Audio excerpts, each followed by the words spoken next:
So good morning, good afternoon, everyone. So this webinar is on Polars, which is a fairly novel data framework for Python that is extremely fast.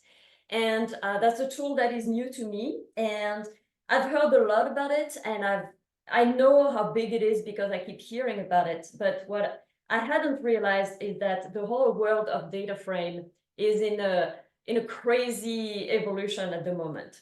So let's talk a little bit about DataFrames in general and see where we're coming from.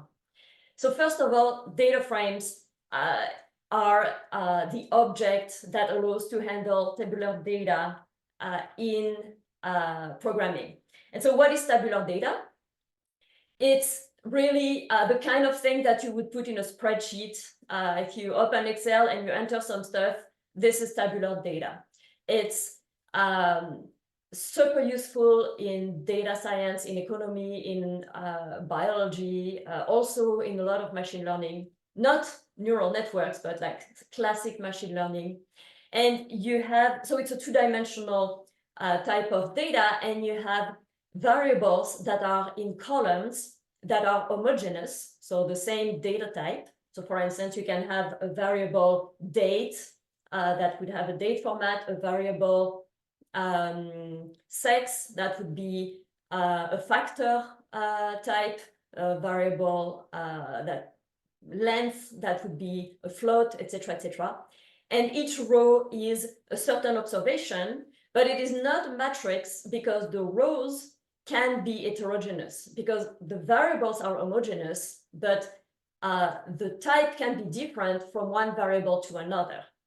So one of the difference between a classic tabular data and a matrix is that, well, a matrix is fully homogeneous, tabular data is not.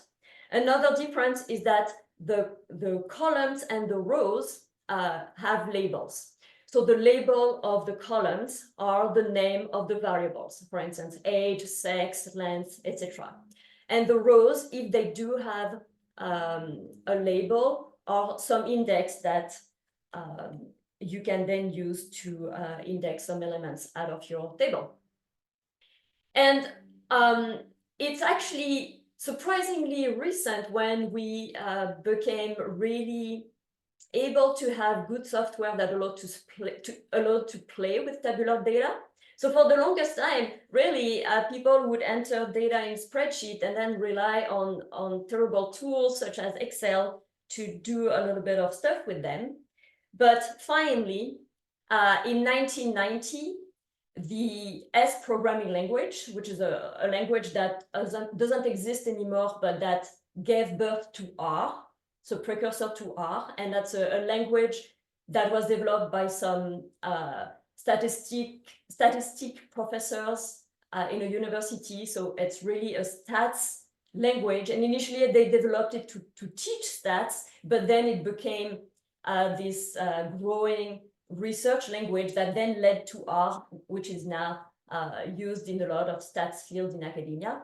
So in 1990, DataFrames finally were born in the S language. DataFrame at the time was in 2 words. And then in 2000, when R got launched, R inherited this concept of DataFrame.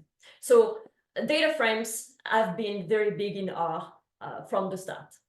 But Python didn't have a DataFrame framework. And these DataFrames in R led to the creation of the standard classic Python library pandas. And by the way, those are links. So now or later on, you can click on all the links to access documentation. Throughout this presentation, there's going to be a lot of resources. So feel free later on to explore all those links. I think that many of them can be very useful.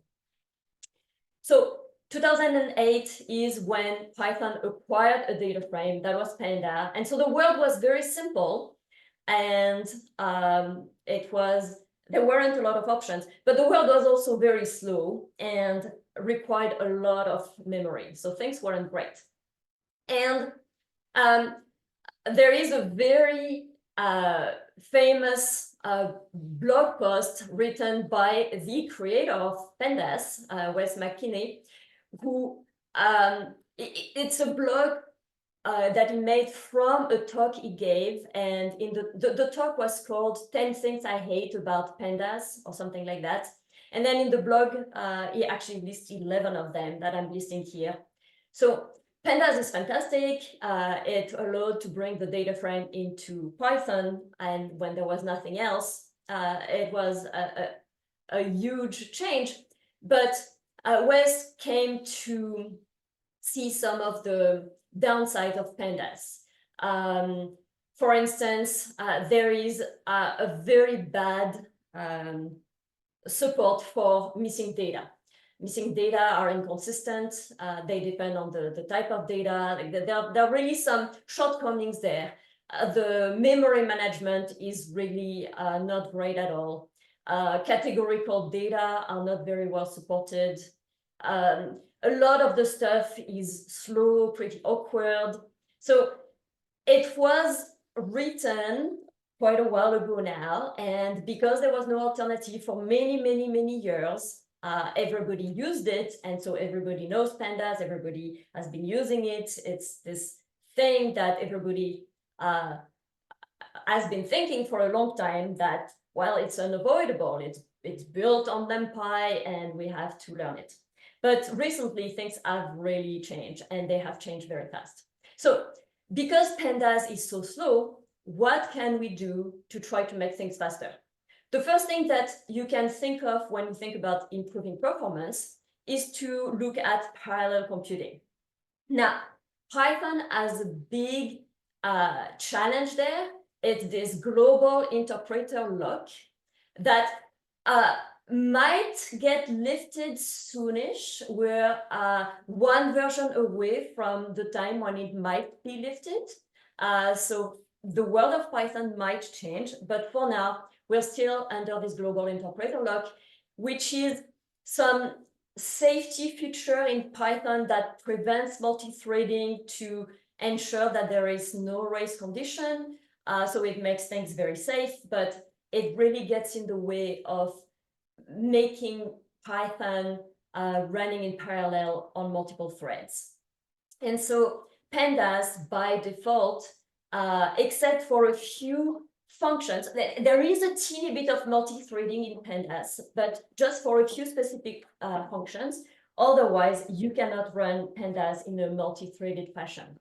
So the parallelization there is really, you're kind of stuck. But there are a number of Python libraries that allow to run things in parallel, even at scale or in a distributed fashion in big clusters across nodes. And there's, for instance, Ray, Dask, and Spark. Those are different frameworks, but with the same goal to create a cluster and to allow to run things in parallel on many cores, even in a distributed fashion, as I said. So you can run them on a single machine, on multiple cores, on multiple CPUs, but also on a big cloud or on an Alliance cluster. So that allows to bypass the global interpreter lock, because you can use this in combination with Pandas to do some parallel runs. And Dask and Spark have some APIs for Panda. The links that I put there are for the tools themselves, but I have links elsewhere with the integration with Pandas. But then there is also this Modin library that makes it a lot more trivial to run Pandas on all of these frameworks, because it's really a drop-in replacement, and like it's a breeze to go from Pandas to the Modin Pandas API. That said, performance is a bit hit or miss. Alex said that he did some testing and that he found that Modin was actually slower than Pandas. And online, I have seen Modin sometimes faring better than Pandas, but sometimes not. So It's a quick and easy drop-in replacement, but performance is not necessarily guaranteed. But that's a way to run pandas in a parallel fashion. Now, there is a tool that is extremely recent.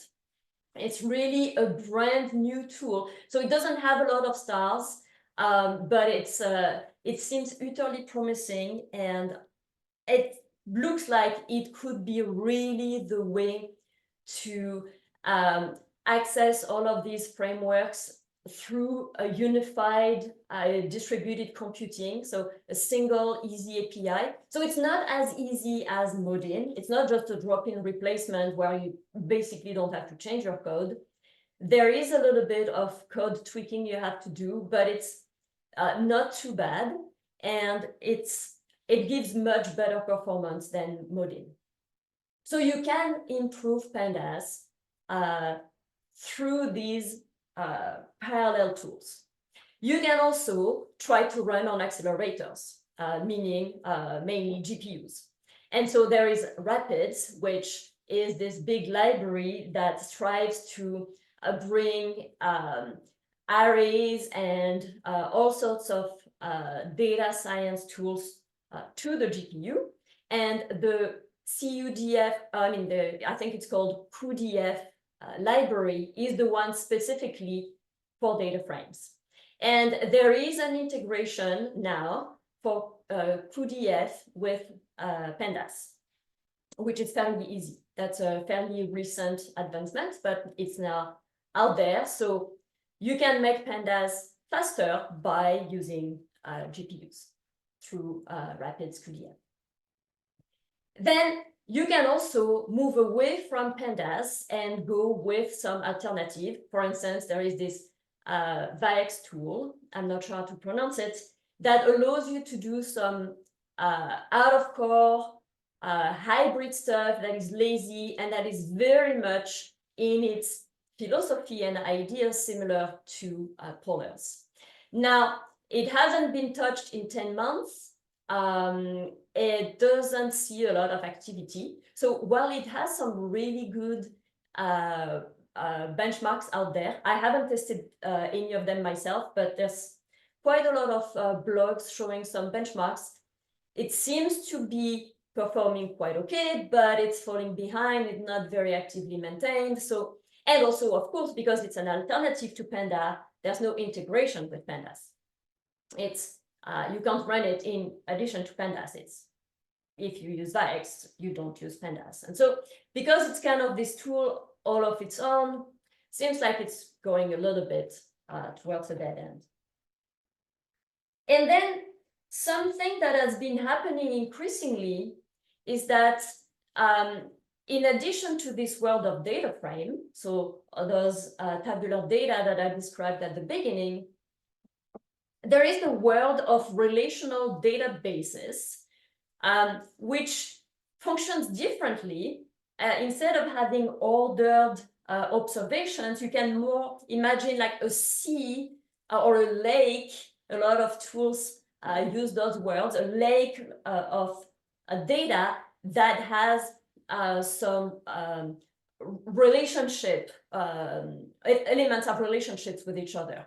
And so this is the world of very large databases. So we're thinking of tools that deal with a lot more data than the world of DataFrames. And SQL is really the big deal there. And so at first you had the DataFrame software world and the SQL world, but increasingly the two have gotten closer and closer, and the distinction is increasingly blurry, with like most tools nowadays that can do one or the other. So if you think of a DataFrame library, even pandas, if you use some external tool, you can use them through SQL or convert your DataFrame to a database and vice versa. And a lot of those SQL tools that tend to be very fast because they were built for a large amount of data can now play with DataFrames. And One of the tools that is actually very exciting at the moment is called DuckDB. And side note, like all of the tools that I show are all free and open source. Some of the tools have a company that is trying to make money behind by providing some cloud service or training or other things, but the tool themselves are free and open source, because I feel strongly about that. So DuckDB, like last commit 1 hour ago, so very actively developed, lots of stars for a new tool. It's something that seems very promising, and it has a very good integration with pandas. So even though it comes from the relational databases world, you can actually do a lot of data framework through that. And there are other options such as dbt or Snowflake, like the Snowpark Python API. Integration with pandas is not always as good. For some of these tools, for instance, you can transform your data frame to a database and vice versa, but sometimes it's with copy and the integration is a bit clunky. DuckDB is really the coolest out there. But this whole world of SQL and this merging of data frames and databases have kind of led in a way to polars. So polars, one of the big differences is that it uses Apache Arrow arrays for its data in memory management, while pandas was built on top of NumPy arrays for the data in memory. And that's a huge, huge difference. And Apache Arrow really seems to be where things are happening, like the new standard when it comes to data in memory. And so if we look at pandas versus polars, so pandas is available for Python. Polars is available for more languages, also for Rust, because it is actually written in Rust, for Python, R, and Node.js. But that's just, the front end. It's not a huge deal. Now, what is a lot more interesting is that this GIL is released in polars, meaning that polars does some multi-threading out of the box. It's going to try to parallelize everything all the time instead of the few operations that pandas can do in a multi-threaded fashion. Also, something that is making polars a lot faster than pandas is that instead of having rows being indexed with some kind of index label, there's no index to speak of. If you want to index a portion of a polars data frame, it is the integer position that is being used. And that changes the functioning quite a lot and makes things a lot faster. Then another huge difference is that you can have eager evaluation, as with pandas, but also lazy evaluation. So eager evaluation means that as soon as you launch the code, it runs instantly. Well, lazy evaluation means that the code doesn't necessarily run right away, which allows to combine multiple sections of codes depending on what's going on and the requirements of whether results are being required or not. As long as results are not being required, you can have this lazy evaluation happening, which allows to optimize your query. So there's a lot of query optimization going on thanks to this lazy API that pandas absolutely doesn't have. Additionally, in part thanks to the fact that the data in memory is based on Apache Arrow, and so totally different and a lot more efficient, you can run on polars data frames that don't even fit in memory. You can run out of core data frames, meaning data frames that are bigger than your amount of memory. And one of the downsides of pandas, that was one of the complaints of the creator of pandas, is that you can get into out-of-memory situations very rapidly. Polars does tremendously better when it comes to memory. There is SIMD vectorizations, which is an optimization of CPU usage happening in both cases. In pandas, that's thanks to NumPy. But in polars, it is actually more efficient, and there is more vectorization happening. And oh yeah, and also another thing that the creator of pandas is now putting in his list of reasons why I hate pandas is the handling of missing data. In pandas, it is inconsistent. That's something that just wasn't really well thought of at the time of development. In polars, it is very consistent, and it promotes type stability. In pandas, if you have a missing value in a bunch of floats, for instance, it's gonna turn everything into strings, while in polars, it can remain a float, but just as a missing value. There is a proper missing value instead of this misuse of NaN, not a number that pandas uses, because there's not really anything there.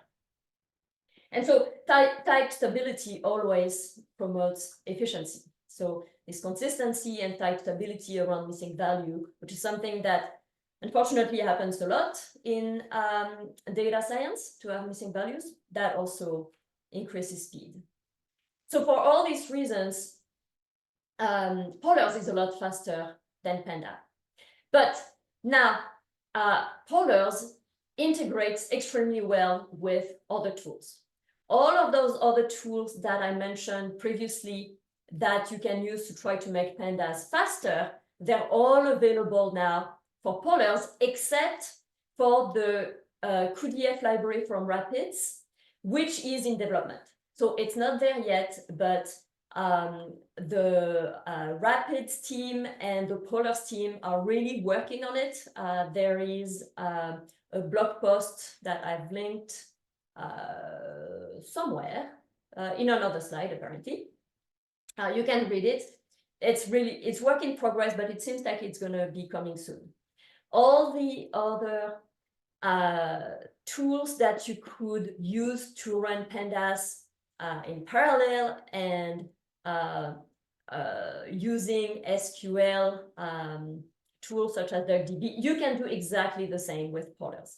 And the list is growing fast. Polars, for instance, in the latest release, just made it a lot easier to run with a bunch of machine learning libraries with scikit-learn.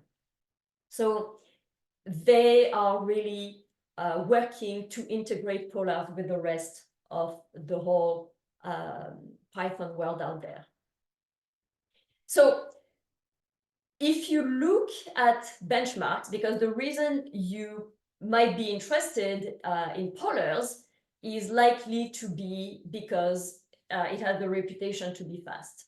So you will see out there a bazillion benchmarks of just everything with anything, but doing some benchmarking between polars and Dask, or polars and Ray, or polars and Spark, or polars and Rapids doesn't make much sense to me, because polars runs on one node, and what it does is that it is an equivalent to pandas, but much more efficient. Polars doesn't intend to run in a distributed fashion. So yes, you can compare polars versus, say, pandas using Ray, but you might as well just use polars with Ray, because we know that polars is faster than Panda. So, and nothing prevents you, now that all these integrations are in place, to use polars with Ray. So the distributed frameworks and the GPU framework and the SQL frameworks, they're not in the same niche as Panda and polars. And so yes, of course, you can benchmark anything you want, but I don't think it makes a lot of sense. What really makes sense is to compare tools that you could not combine to get the benefit of the combination, but that you would have, for which you would have to pick one, choose one or the other.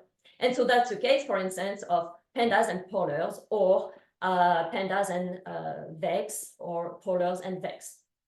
And polars is consistently faster than pandas, sometimes a little bit, sometimes a lot.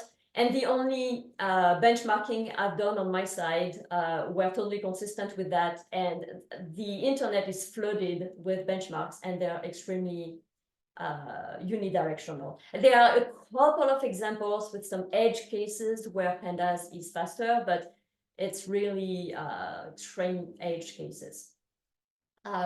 So now, when I say pandas, I'm referring to pandas version 2, which is a huge speed up over pandas version 1. And that's a very recent development, that's a very recent speed up. So if you compare polars with the old pandas, then the gap is even wider. And what is very interesting is that the novelty in pandas version 2, the big change, is that now there is support for arrow instead of NumPy. So again, Apache Arrow seems to be the standard now in this world. Something else could come about, but for now, that's really what's working best. And pandas, seeing what the world is doing, of course, try to add this arrow support. At first, it was optional, and now it's even the default engine. But even despite having this arrow engine, it's just not doing all that good. And there's a bunch of official benchmarks from the polars website that use some, and they explain their whole methodology, some very rigorous standard tools that have been developed to benchmark things. And then you can find things all over the place, and you can test it yourself. You can run quick little benchmarks, like you'll see. It's a bit of a no-brainer. Now, the interesting little things here is that Vex is one tool that is actually not doing too poorly. It does better than pandas, but again, hasn't been developed at all recently. So, and it's still twice as slow as polars from what I've read. I haven't tested myself. There is one tool that does surprisingly well, and it's DataTable, which is the Python package that built on the quite old now R DataTable package. DataTable has been there for years and years and years, and it's just, it remains hard to beat. So data.table is the R package, DataTable is the Python package, and they both do fantastic. So if you wanted to run very fast DataFrames in R for many years, you wouldn't use the tidyverse options, you wouldn't use the base package, you would turn to DataTable. Now, it hasn't been developed for 6 months. It isn't developing integrations with the rest of the ecosystem out there, which is in contrast with polars that is developing at high speed and integrating with everything. And on old benchmarks, it was doing better than polars, but on more recent benchmarks, polars now seems to be actually faster. So mostly because it's not actively developed, it appears to be a bit of a dead end. But that's the only thing that has done like extremely well and been faster than polars. So, okay, maybe I've convinced you that, all right, polars is the way to go. So to get started, super simple, classic. On the Alliance clusters, there is a wheel. There is no wiki page at this point on polars, but don't let this discourage you from looking for a wheel. in the alliance clusters, you add to your regular pip command the no index flag. And this will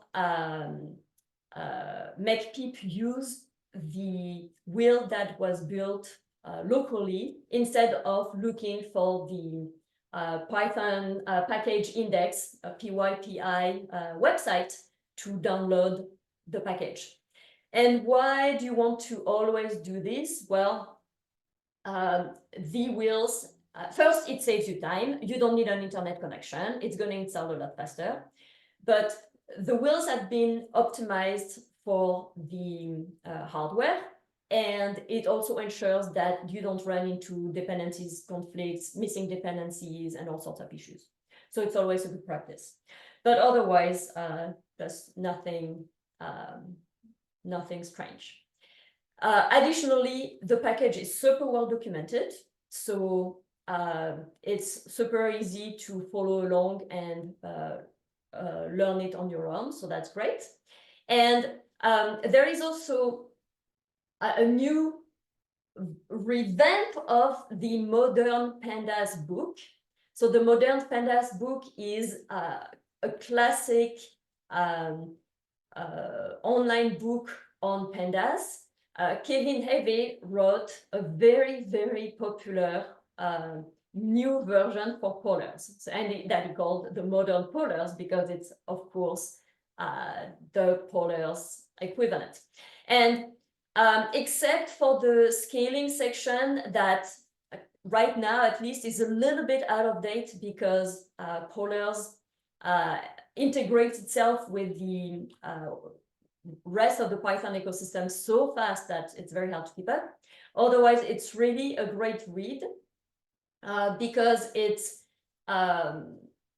it shows how to get started, but also it has some performance tips and etc. It's just a nice little complement to the official documentation.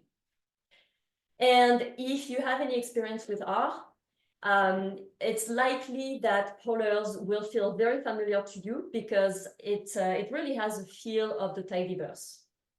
So you might feel actually very much at home very rapidly.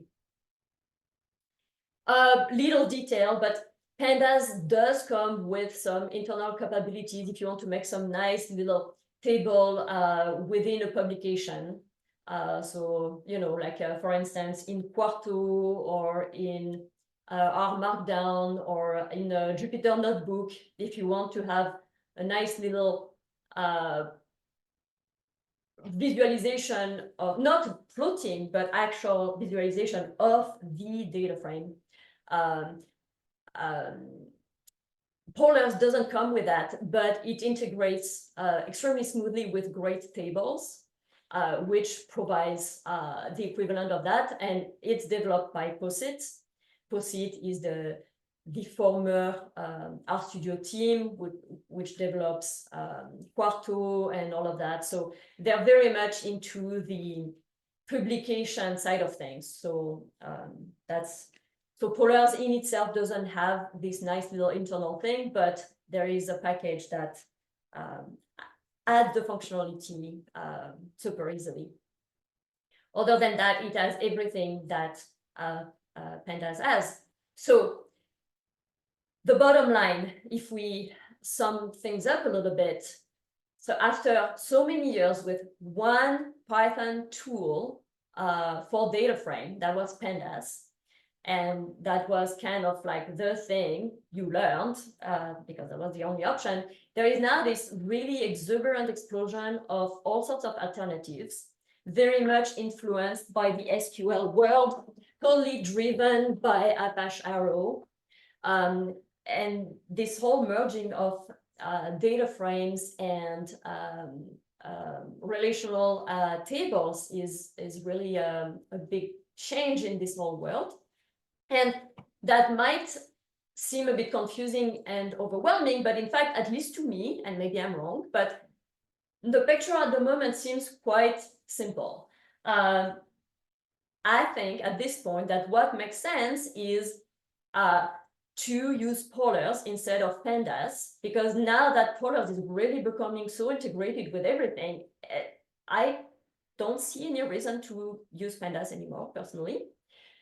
So on your machine, you can use polars. If you want to run things at scale with distributed parallelism, and you want to use it with Spark, Ray, and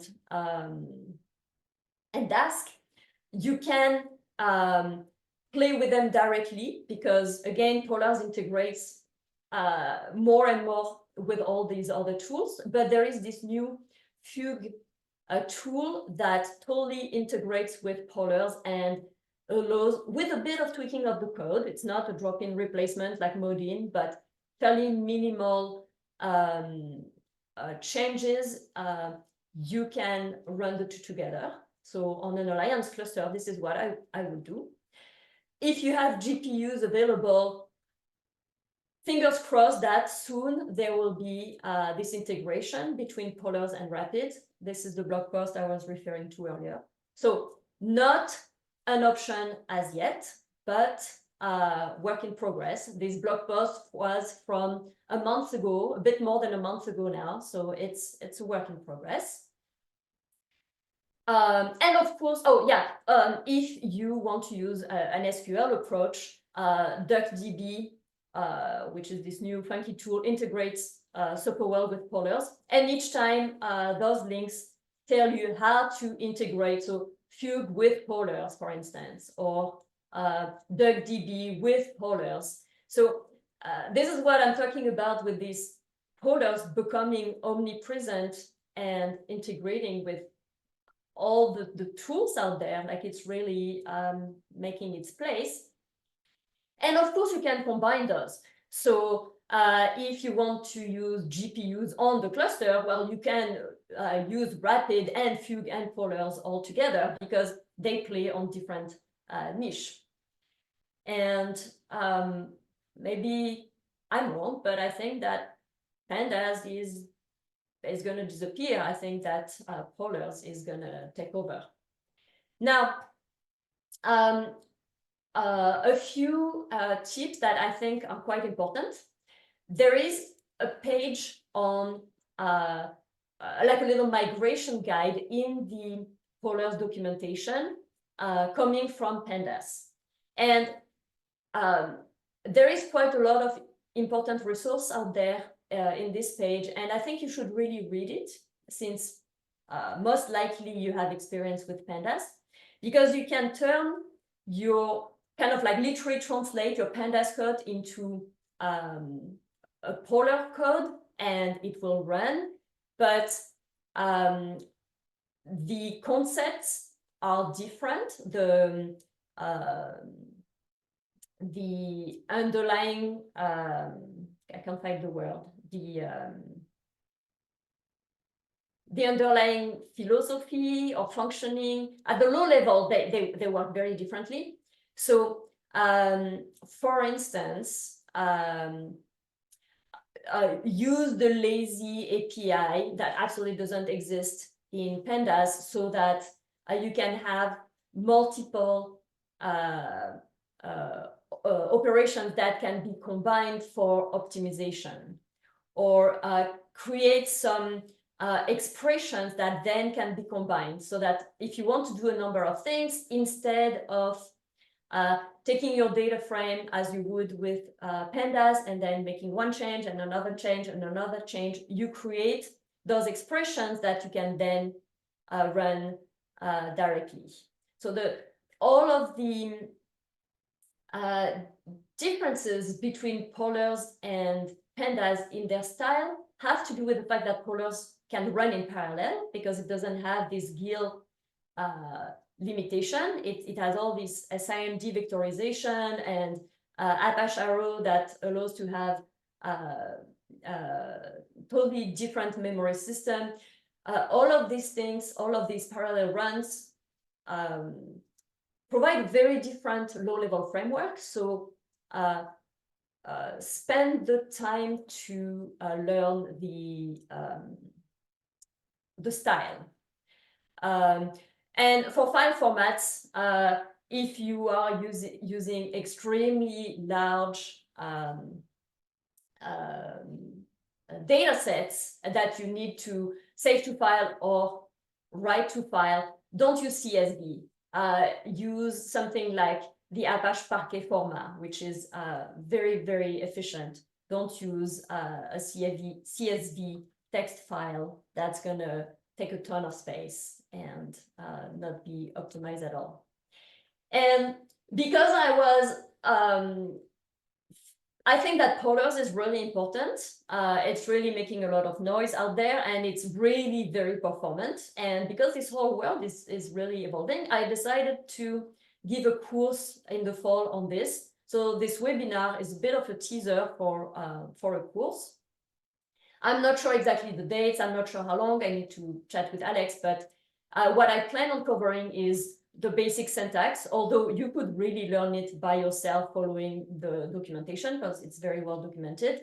But then how to use it with Ray clusters, thanks to this Fug tool that I talked about, so that you can run it in a distributed parallel fashion on the Alliance supercomputers. And if the integration with Rapids QDF is functional at that point, I'd like to also cover polars on GPU, but this part is under, like, it's a question mark because it isn't clear whether or not this will be developed by them. But so that's my plan. This is not at all what I initially intended to do for this webinar. I thought that I would cover a lot of the syntax and just like an introduction to polars in a very narrow fashion and with some comparison with pandas. But it's actually thanks to Alex that I realized that there was this incredibly rich world of new tools that have been exploding in very, very recent times. And so I totally changed direction for this webinar and made it more of what's going on in the world of DataFrame. And this is actually exciting because there's a lot of performance, and I think polars is a cool tool, and I think that pandas is dead, but that's only my opinion.